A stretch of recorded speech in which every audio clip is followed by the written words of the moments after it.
तेलंगणातून अटक केल्यानंतर प्रशांत कोरटकरला कोल्हापूरमधल्या जुना राजवाडा पोलीस ठाण्यात आज सकाळी आणण्यात आलंय। कोरटकरच्या अटकेची प्रक्रिया गेल्या 2 तास सुरू आहे। क्राईम ब्रांचचे पोलीस निरीक्षक रवींद्र कळमळकर आणि तपास अधिकारी पोलीस निरीक्षक संजीव झाडेंनी त्याची चौकशी केलेली आहे। त्याचा मोबाईलही पोलिसांनी आता ताब्यात घेतल्याचं कळतंय। गुन्हा दाखल झाल्यापासून कोरटकर नेमका कुठे होता, कोणाच्या संपर्कात होता, या साऱ्याची चौकशी केली जातीये। त्याची वैद्यकीय चाचणी पूर्ण झाली आहे। अगदी थोड्याच वेळात कोरटकरला कोर्टात हजर केलं जाईल। या सगळ्याविषयी अधिक माहिती घेण्याकरता थेट जाऊया आपले प्रतिनिधी सतेज औंधकर यांच्याकडे। सतेज, काय अधिक माहिती या सगळ्या संदर्भात? गेल्या काही तासांपासून कोरटकरची चौकशी सुरू आहे, काय नेमकी चौकशी केली जाते, या सगळ्या संदर्भात काही संकेत पोहोचतात का आणि किती वाजता कोरटकरला कोर्टात हजर केलं जाईल? लाघवी खरं पाहिलं तर 3 तासाहून अधिक जी अटकेची प्रक्रिया आहे ती आता पूर्ण होताना आपल्याला पाहायला मिळते। त्याची वैद्यकीय चाचणी देखील CPR रुग्णालयात आहे, ती काही वेळापूर्वीच करण्यात आल्याचं देखील पोलिसांनी सांगितलेलं आहे। प्रशांत कोरटकर याला कोणत्याही क्षणी जे आहे ते बाहेर काढण्यात येणार आहे। आणखीन आता खरं पाहिलं तर या ठिकाणी आपण दृश्य दाखवतोय, पोलीस आहेत ते या ठिकाणी दाखल झाले आणि हिंदुत्ववादी संघटनांच्या कार्यकर्त्यांना या ठिकाणी ताब्यात घेताना पाहायला मिळतंय। ही सगळी दृश्य आहेत या ठिकाणी हिंदुत्ववादी संघटनांचे जे कार्यकर्ते आहेत ते या ठिकाणी दाखल झालेले आहेत आणि आता या ठिकाणी आपण पाहतोय एक्सक्लुझिव्ह दृश्य आपण या क्षणी पाहतोय। ही थेट एक्सक्लुझिव्ह दृश्य हिंदुत्ववादी संघटनांना या ठिकाणी पोलिसांकडून आता समज दिली जातीये। सतेज, काय घडतंय नेमकं तिथं? या ठिकाणी हे सगळे कार्यकर्ते जमलेले होते आणि पोलीस जे आहेत ते आता या ठिकाणी जमा झालेले पाहायला मिळतात। पोलिसांची आणि ह्यांची या ठिकाणी खरं तर जोरदार शाब्दिक चकमक देखील झालेली आहे। आपण हे दृश्य पाहतोय।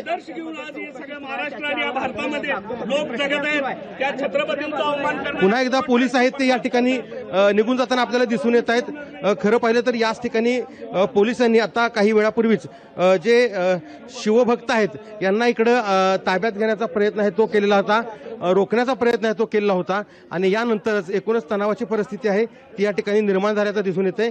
खरं तर प्रशांत कोरटकरला काही वेळातच या ठिकाणी बाहेर काढणार आहेत आणि या ठिकाणी जे वरिष्ठ पोलीस अधिकारी आहेत ते या ठिकाणी चर्चा करताना दिसून येत आहेत। प्रशांत कोरटकरला कुठनं बाहेर काढायचं आणि कसं जिल्हा सत्र न्यायालयात न्यायचं याची जी चर्चा आहे ती आता या ठिकाणी होताना दिसून येते। दुसरीकडे पाहिलं तर शिवप्रेमी आहेत ते आता मोठ्या संख्येने जमायला सुरुवात झालेली आहे आणि जुना राजवाडा पोलीस ठाण्याच्या समोर हे सगळे शिवप्रेमी आहेत ते आता घोषणा देताना पाहायला मिळत आहेत। खरं तर या सगळ्या शिवप्रेमींना पोलीस जे आहेत ते हटवण्याचा प्रयत्न करत होते, मात्र आता कुठेतरी हे शिवसैनिक किंवा कुठेतरी शिवभक्त आहेत हे आक्रमक झाल्याचं पाहायला मिळते आणि या ठिकाणी आता सध्या वादाची परिस्थिती निर्माण झाल्याचं दिसून येते। सतेज, अगदी थोड्याच वेळात आता कोरटकरला कोर्टात हजर सुद्धा केलं जाईल। त्या दृष्टिकोनातून त्या ठिकाणी तुम्ही जसा उल्लेख करताय आपण दृश्यातही पाहतोय, मोठ्या संख्येनं शिवप्रेमी त्या ठिकाणी पोहोचलेले आहेत, घोषणा दिल्या जात आहेत। आपण संवाद ऐकूया। निषेध करण्यासाठी सर्व शिवप्रेमी एकत्रित आलो असता आज माझी पत्रकार माझ्याकडून माझी बाईट घेत असताना पोलीस प्रशासनाचे अधिकारी येऊन आम्हाला धक्काबुक्की करतात। म्हणजे मला हे कळत नाही की कोरटकर कोण आहे, हा एवढा मोठा कोण लागून गेला, त्याच्या विरोधात आम्ही बोलायला इथं आलो असता तर आम्हाला पोलीस ढकलून देतात। म्हणजे याचा अर्थ कोरटकर काय पोलिसांच्या प्रोटेक्शन मध्ये त्यांचा नाही पण तुम्हाला इथं कोल्हापूरमध्ये ज्यावेळेस तुम्ही इथं आलाच पोलीस स्टेशनच्या बाहेर तुम्हाला पोलिसांनी इथं अडवण्याचा प्रयत्न केला, का कशासाठी अडवलं नेमकं आणि तुमच्याशी काय इथे चर्चा झाली? आता पोलिसांनी आम्हाला काय सरळ इथून जावा, बाजूला जावा अशा पद्धतीचं या ठिकाणी बोलणं झालेलं आहे आणि आमचं हेच म्हणणं आहे पोलिसांना त्याची गाढवावरनं धिंड काढली पाहिजे, कुठल्याही परिस्थितीत त्याला सोडता कामा नये। आणि हे आता फक्त साहेब इथं थोडीच लोक तुम्हाला दिसतात, जसं समजेल तसं प्रचंड प्रमाणात शिवप्रेमी येणार आहेत आणि कोरटकरला आम्ही सुट्टी देणार नाही। नक्कीच आपण पाहतो या ठिकाणी खरं तर मोठ्या संख्येने जे कार्यकर्ते आहेत। साहेब, काय आव्हान काय आता लोकांना? आम्ही कोरटकरला अटक केलेली आहे, आम्ही आता कोर्टात घेऊन जातो। सर्व शिवप्रेमींना माझी विनंती आहे की शांतता राखावी। वैद्यकीय चाचणी झालेली आहे का ते?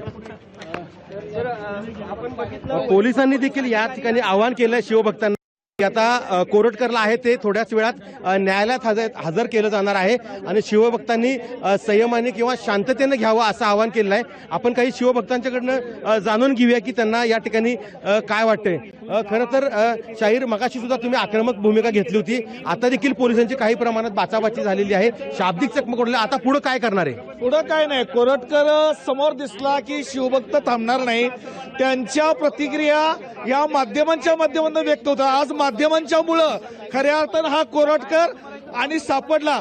आम्ही कोल्हापूर पोलिसांचं अभिनंदन केलंय, पण पोलिसांना विनंती आहे की कोणत्याही शिवभक्ताला तुम्ही डिवचाला जाऊ नका, की तिची भावना व्यक्त करणार, कोरटकरला सोडणार नाही हे डोक्यात ठेवा.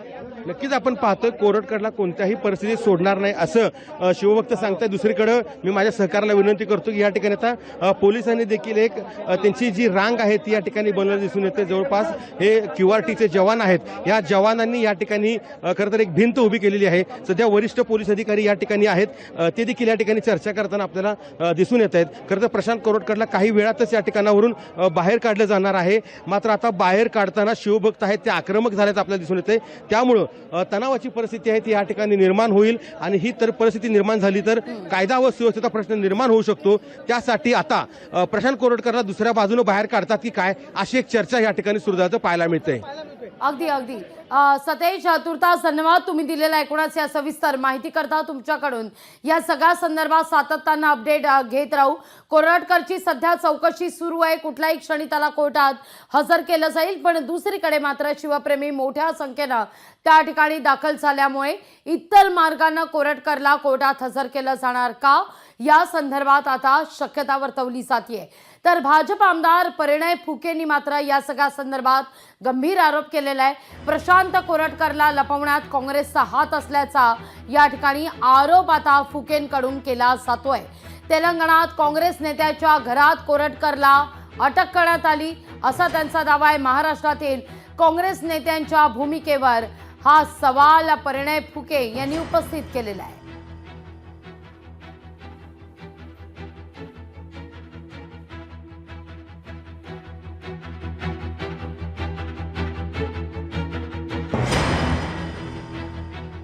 ज्या दिवशी त्यांच्यावर गुन्हा दाखल झाला, त्या दिवशी त्यांची कंप्लेंट झाली, त्या दिवशी त्यांच्यावर गुन्हा दाखल झाला कोरटकरवर आणि त्यानंतर ते कोर्टात गेले आणि कोर्टाने त्यांना प्रोटेक्शन दिलं होतं.